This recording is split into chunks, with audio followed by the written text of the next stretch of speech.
හයි අද මගේ තවත් එක්ස්පීරියන්ස් එකක් ෂෙයා කරගන්න තමයි මේ වීඩියෝ එක කරන්නේ.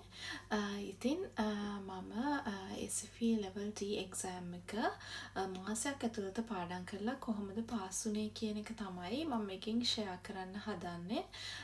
මොකද කාට හරි හිතෙන්න පුළුවන් මේ එක්සෑම් එක කරගන්න බැරි වෙන්න පුළුවන් කියලා මේ වගේ චූටි කාලයක් ඇතුළත. ඒ වගේම කාට හරි දැන් ක්ලාසස් එහෙම යන්න බැරි වෙලා හිතනවා නම් ලැන්ග්වේජ් එක මේ ඉම්ප්‍රූව් වෙලා නැහැ, අර එතනින් නිකන් ඩ්‍රොප් වෙලා වගේ තියනවා කියලා. ඉතින් එහෙම නැතුව හරියට මාසයක් වැඩ කරලා මේක කරගන්න පුළුවන් කියන එක තමයි මට ෂෙයා කරගන්න ඕනේ වුණේ. මොකද මං හිතන්නේ අපි වැඩ කරන ප්‍රමාණය අනුව තමයි හැම දෙයක්ම තීරණය වෙන්නේ. අර වපුරන තරමට තමයි අස්වෙන්න ලැබෙන්නේ කියනවා වගේ. ඉතින් මේකෙදිත් මට තේරුණ දෙයක් තමයි අපි ඇත්තටම වැඩ කරොත් මේක එච්චරම අමාරු නැහැ කියන එක. ඉතින් මගේ කලින් වීඩියෝ එකක මම කියලා තිබුණා මම SFE level D එක කරනවා කියලා. ඉතින් ඒ ක්ලාසස් යද්දි මට තේරුණ දෙයක් තමයි මට සමහර විට ඒ ටීචර්ගේ ඒ ටීචින් ස්ටයිල් එක මැච් වෙන්න නැතුව ඇති. මොකද ක්ලාස් එකේ ගොඩක්ම කෙරුණේ ග්‍රැමර්. ඉතින් ග්‍රැමර් කරලා මට දැනුණා ඒ කියන්නේ හැමදාම ග්‍රැමර් වැඩි හරියක්ම කරද්දී ගොඩක් ලැන්ග්වේජ් එක ඉම්ප්‍රූව් වෙන්නේ නැහැ. ඉතින් ප්‍රැක්ටිකල් සයිඩ් එක අඩු වෙද්දී මට තේරෙන්න ගත්තා මේක එච්චරම මට හරියන්නේ නැහැ කියන එක. ඉතින් එහෙම හිතුණට පස්සේ මම තීරණය කරා ස්කූල්ස් මාරු කරන්න. ඒ වගේම එතකොට මම ගියේ උදේ වරුවේ තිබ්බ ක්ලාස් එකකට. ඊට පස්සේ මම ඊවිනිං ක්ලාස් එකකට මාරු වුණා. හැබැයි ඒ ස්කූල් එකේ ස්ටයිල් එක මට ගොඩක් මැච් වුණා. මොකද ඒකේ ගොඩක් හරිම රිලැක්ස් එකේ අර ප්‍රැක්ටිකලි ලැන්ග්වේජ් එක යූස් කරගෙන තමයි ක්ලාස් එක කෙරුණේ. ඉතින් කොහොම හරි ඒ ක්ලාස් එකෙත් හැබැයි චූටි කාලයක් තමයි තියෙන්නේ අර අපිට ප්‍රැක්ටිස් වෙන්න. එතකොටත් ඉතින් අර හැමදාම දන්න දේ තමයි ප්‍රැක්ටිස් වෙන්නේ. ලොකුවට ඉම්ප්‍රූව්මන්ට් එකක් නැහැ වගේ තමයි මට තේරුණේ. ඉතින් ඊට පස්සේ කොහමරි මගේ ඉන්ටර්න්ෂිප් වැඩත් එක්ක මට ක්ලාසස් එහෙම මිස් වුණා. ඒ විදිහට කොහොම හරි ටිකක් ලැන්ග්වේජ් එක මිස් වුණා. හැබැයි මම try කරා හැමතිස්සෙම self study කරන්න.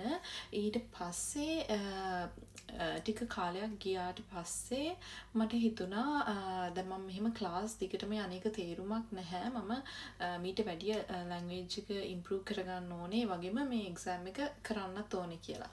ඊට පස්සේ SFE level D එකේ එක්සෑම් එක මම හිතන්නේ හැමෝම දන්නවා ඇති. මෙහි ඉන්න කට්ටිය VUC එකත් එක්ක අපිට private individual කෙනෙක් විදිහට කරන්න පුළුවන්.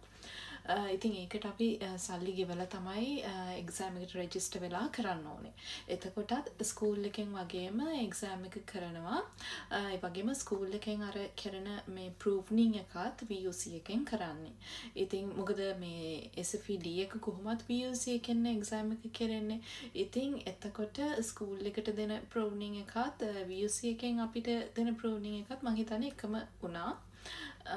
ඉතින් ඊට පස්සේ මම ඒ විදිහට රෙජිස්ටර් වෙලා මට මාසෙ තිබ්බේ ලෑස්ති වෙන්න. ඇත්තටම එතකොට මේ මම හිතන්නේ මට ඒ දවස්වල එච්චරම පාඩම් කරන්න බැරි වෙලා ටිකක් ලැන්ග්වේජ් එක මේ ලෙවල් එකත් මම හිතන්නේ බැහැලා තිබුණේ. එහෙම මේ එතකොට ඉතින් මම එක්සෑම් එක බුක් කරාට මම එක්සෑම් එකට රෙඩි වෙලා නෙමෙයි ඇත්තටම එක්සෑම් එක බුක් කරේ. ඉතින් මම හිතුවා මේ බුක් කරලා ඉවර වෙලා තමයි මේ පාඩම් කරනවා කියලා හිතුවේ. ඉතින් මට මාසයක වගේ කාලයක් ලැබුණා. ඇත්තටම ෂුවර් එකක් තිබුණ නැහැ මට මේක කරගන්න පුළුවන් වෙයි කියලා මුලින්ම. මොකද මේ ලැන්ග්වේජ් එක කියන්නේ ප්‍රැක්ටිස් එකත් එක්ක යන දෙයක් නේ. ඉතින් හැබැයි මම හිතුවා කොහමරි මම try කරනවා. එහෙම කියලා මම මාසයක්ම එක දිගට වැඩ කරා. ඉතින් මේ ටෙස්ට් එකේ හැම මේ ලෙවල් එකකම වගේ තියෙනවා listening, reading, writing, speaking. ඒ හතරනේ තියෙන්නේ. ඉතින් අනික international languages මේ ටෙස්ට් වගේමත් මේකෙදිත් එහෙමයි තියෙන්නේ. ඉතින් මෙන්න මේ හතරම මම එක දිගට කරගෙන ගියා. ඒ කියන්නේ එක හා සමානව. ඒ කියන්නේ listening නුත් අනිවාර්යයෙන්ම කරා. එතකොට reading, writing, speaking කියන ඔය හතරම මම හැමදාම ප්‍රැක්ටිස් කරා. එහෙම නැත්නම් දවසට එක මේ පාර්ට් එක ගානේ බෙදාගෙන එක සෙක්ෂන් එක ගානේ බෙදාගෙන ඒ විදිහටත් ප්‍රැක්ටිස් කරා. ඉතින් මම බේසික් දේවල් වලින්මත් පටන් අරගෙන මම ඉස්සරහට මේ ඒක මේ ප්‍රැක්ටිස් කරගෙන යද්දි තමයි ටිකෙන් ටික එතකොට මේ මාසය ඇතුළත මං හිතන්නේ ඒ එක්සෑම් එක පාස් වෙන්න මට ගොඩක් උදව් වුණේ ඒ විදිහට ප්‍රැක්ටිස් කරන එක. ඉතින් මට මෙතනදී දැනුණ දේ තමයි මේ සෙක්ටර්ස් හතරම මාරම ඉම්පෝර්ටන්ට්. මොකද අපි ලිස්නින් හරියට කරේ නැත්නම් අපිට ඒත් ලැන්ග්වේජ් එක හුරු වෙන්න අමාරුයි. එතකොට ස්පීකින් අපිට හරියට කරගන්න බෑ කියන්නේ. එතකොට එතනත් අපි හිර වෙනවා. ඉතින් මට තේරුණ දෙයක් තමයි මේ ග්‍රැමර් මුලින්ම කරන, ඒ කියන්නේ ග්‍රැමර් වලට මුල් තැන දෙනවට වැඩිය අපි ලැන්ග්වේජ් එකටයි හුරු වෙන්න ඕනේ කියන එක. ඉතින් මම වැඩියෙන් පොඩ්කාස්ට් අහන්න ගත්තා, පොත් කියවන්න ගත්තා. එතකොට මොකද ඒ පොත්වල තියෙනවනේ මේ sentences already ලියපු ඒවා. එතකොට ඒ sentences වල structure එක තමයි important. අපි ඒ structure එකට තමයි හුරු වෙන්න ඕනේ. ඉතින් මම ඒ විදිහට තමයි හුරු වුණේ. මොකද ඒක මේ grammar මෙහෙමයි කියන එක මම පාඩම් කරේ නැහැ. ඇත්තටම ඒ ක්‍රමය තමයි ගොඩාක්ම මට මේ comfortable ක්‍රමය වුණේ. ඉතින් මම දන්නේ නැහැ ඒක හැමෝටම එහෙමද කියන එක. හැබැයි මං හිතනවා කෙනෙක්ට ඒක try කරලා බලන්න පුළුවන්. මොකද ඒක ලේසි ගොඩක් අර දේවල් මේ අමාරුවෙන් මතක තියාගන්නවට වැඩිය. අපි ලැන්ග්වේජ් එකට හුරු වුණාම ඒක කිසිම අර මේ අමාරුවක් නැතුව ඒ flow එක එන්න ගන්නවා. ඉතින් ඒක තමයි මට ඒ මාසය ඇතුළතදී හොඳටම තේරුණ දේ. ඒක නිකම්ම අපේ ඔළුවට එනවා කියන එක. මොකද මීට කලින් අපි try කරේ ගොඩක් දේවල් අමාරුවෙන් මතක තියාගෙන ඒ විදිහට මේ ඉස්සරහට යන්න. ඒ විදිහට කතා කරන්න. ඉතින් අර හැමතිස්සෙම එකින් එක මතක තියාගෙන වචනින් ගල්ප කතා කරන්න ගියොත් මේක කවදාවත් කරන්න වෙන්නේ නැහැ. ඉතින් ඉංග්‍රීසිනුත් එහෙමයි. ඉතින් මම හිතුවා ඒ මගේ එක්ස්පීරියන්ස් එක ෂෙයා කරන එක හොඳ වෙයි කියලා. මොකද කාට හරි හිතනවා නම් මේක කරගන්න බැරි වෙයි, දැන් මට ලැන්ග්වේජ් එක මිස් වෙලා තියෙන්නේ කියලා. එහෙම නැහැ. ඔයාට බේසික් ස්විඩිෂ් ටික පුළුවන් නම් ටක් ගාලා ඉම්ප්‍රූව් කරගන්න පුළුවන් මේ ඔයාගේ ලෙවල් එක. මොකද ප්‍රැක්ටිස් එකෙන්.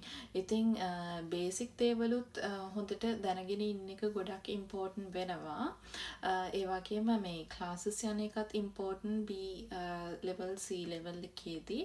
හැබැයි මට දැනුණ දෙයක් තමයි D level එකෙන් පස්සේ ඇත්තටම අපිටම ටක් ගාලා ඉම්ප්‍රූව් කරගන්න පුළුවන් අපි ගොඩක් වැඩ කරොත්. ඉතින් මේකෙදි අපි කොච්චර ක්ලාස් ගියත් වැඩ කරන්නේ නැත්නම් අර සමහර දේවල් ඉම්ප්‍රූව් වෙන්නේ නැහැ කියන එක මට තේරුණා. ඉතින් අපි පොත් කියවන්න ලැන්ග්වේජ් එක වැඩිපුර යූස් කරන්න තමයි අපිට ලැන්ග්වේජ් එක ගොඩක් හුරු වෙන්නේ. ඉතින් අර ඒ දේවල් මගහැරෙද්දි තමයි දන්න දේ අමතක වෙලා යන්නේ.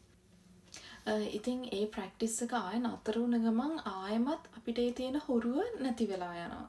ඉතින් මේ විදිහට හැමදාම අපිට ඒක ප්‍රැක්ටිස් එක විදිහකට තියාගන්න පුළුවන් නම් මම හිතනවා මීට වැඩිය ඉක්මනට ලැන්ග්වේජ් එක ෆ්ලුවන්ට් කරගන්න පුළුවන් කියලා. ඉතින් ගොඩක් අය ලැන්ග්වේජ් එක ගැනත් අහලා තිබුණ නිසා තමයි මං හිතුවේ මේක ෂෙයා කරගන්න එක හොඳ වෙයි කියලා. ඉතින් ඒ මගේ එක්ස්පීරියන්ස් එක ෂෙයා කරගන්න තමයි මට මෙතනදී ඕන වුණේ. ඉතින් මේ විදිහටත් ඉක්මනට ලැන්ග්වේජ් එක පාඩම් කරලා මේ ලෙවල්ස් කම්ප්ලීට් කරන්න පුළුවන් කියන එක කියන්න. මොකද නැත්තම් අපි හිතනවානේ මේක එච්චර ඉක්මනට කරන්න බෑ, ගොඩක් කල් යනවා එහෙමත් කියලා. මොකද මමත් එහෙම හිතුවා. සෑහෙන කාලයක් යනවා කියලා. හැබැයි සාමාන්‍යයෙන් බේසික්ස් ටික හදාගන්න අපිට කාලයක් යනවා. ඒක ඇත්ත. ඒ බේසික්ස් ටික හැදුනට පස්සේ එතනින් එහාට ඉම්ප්‍රූව් කරගන්න එක අපිට මහන්සි වෙලා ඉක්මනට කරගන්නත් පුළුවන්. ඉතින් මෙන්න මේ දේ තමයි මට විශේෂයෙන් ෂෙයා කරගන්න ඕනේ උනේ. කවුරු හරි මේ ගැන හොයනවා නම් ඒකට මම හිතුවා මේ ඉන්ෆෝමේෂන් එකත් වැදගත් වෙයි කියලා. ඉතින් එහෙමනම් thank you for watching. Bye.